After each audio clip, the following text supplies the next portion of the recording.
Good morning. Vegetarian ডিলাইটে সকল বন্ধুদের আরও একবার স্বাগত জানিয়ে আজ আমি আপনাদের সামনে একটি নিউ রেসিপি নিয়ে চলে এসেছি। তো আসুন আপনারা আমার সঙ্গে থাকুন এবং ভিডিওটিকে দেখতে থাকুন। তো আমি এখন স্টার্ট করছি। এটার নাম হচ্ছে পাটিসাপটা পিঠে। এই পিঠের প্রচলনটা আমাদের এখানে উড়িষ্যা, বাংলাদেশ এবং আসাম তিন জায়গাতেই বেশিভাবে প্রবলভাবে প্রচলিত। সবাই শীতের সারা বছরই খান, কিন্তু শীতের সময় বা সংক্রান্তির সময় এটি বেশি করে বানানো হয়ে থাকে। আর এটাকে ইংলিশে বলে স্টাফড প্যানকেক, বা আমাদের বাংলায় বলা হয় পাটিসাপটা, পাটি বলা বা পাটি পিঠে। তো যাই হোক, এটা প্রায় 2000 বছর আগে আমাদের দেশে এই পিঠের প্রচলন হয়েছিল। তো সেই পিঠেটাই আজ আমি আপনাদের সামনে নিয়ে এসেছি। এখানে আমি কি করব, গোবিন্দভোগ চাল 1 বাটি পরিমাণ ধুয়ে পরিষ্কার করে শুকিয়ে গুঁড়ো করে নিয়েছিলাম, 1 বাটি ময়দা আর 1 বাটি মতো সুজি নিয়ে প্রায় 100 গ্রামের মতো চিনি, সামান্য একটু নুন দিয়ে শুকনো উপকরণকে ভালোভাবে মিশিয়ে আমি মিক্সার গ্রাইন্ডারে এটাকে দুধ দিয়ে প্রায় 2 বাটির পরিমাণ দুধ দিয়ে আমি এটাকে ব্যাটারে তৈরি করে নিয়েছি।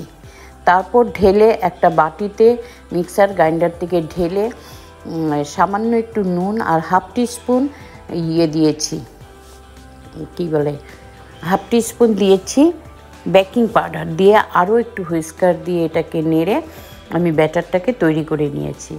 আর এরই মধ্যে আমি একটি ফ্রাই প্যান বসিয়ে এটার ভেতরে আমি যে স্টাফিং করব পুরটা তৈরি করে নিয়েছিলাম। এখানে দিয়েছি গোটা একটা নারকেল আর খেজুরের গুড়, একটু ছোট ছোট করে গ্রেট করে কেটে নারকেলটাকে একটু আশিয়ে গুড় দিয়ে আমি পুরটাকে তৈরি করে নিয়েছি।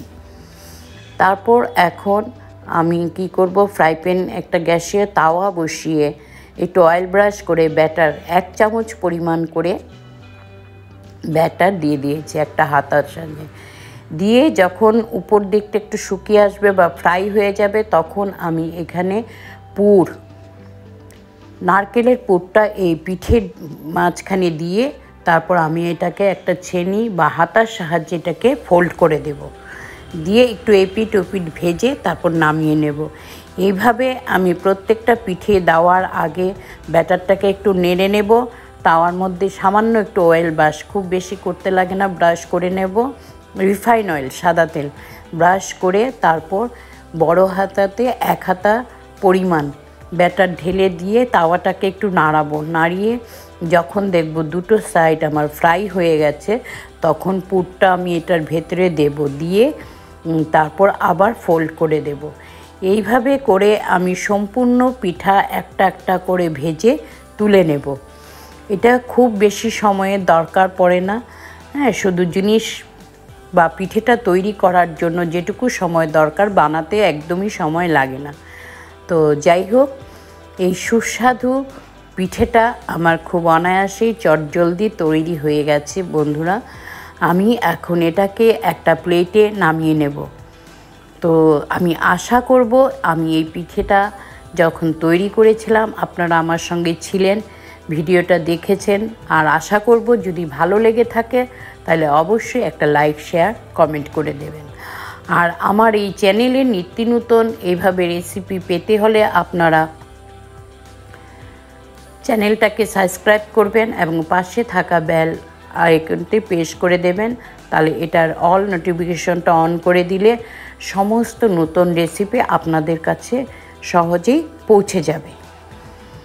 আর আপনাদের যদি আরও নতুন কিছু রেসিপি বা ভিডিও এভাবে দেখতে চান তাহলে কমেন্ট করে আমাকে জানাবেন, আমি অবশ্যই চেষ্টা করব আর আপনাদের রিকোয়ারমেন্ট ফুলফিল করার।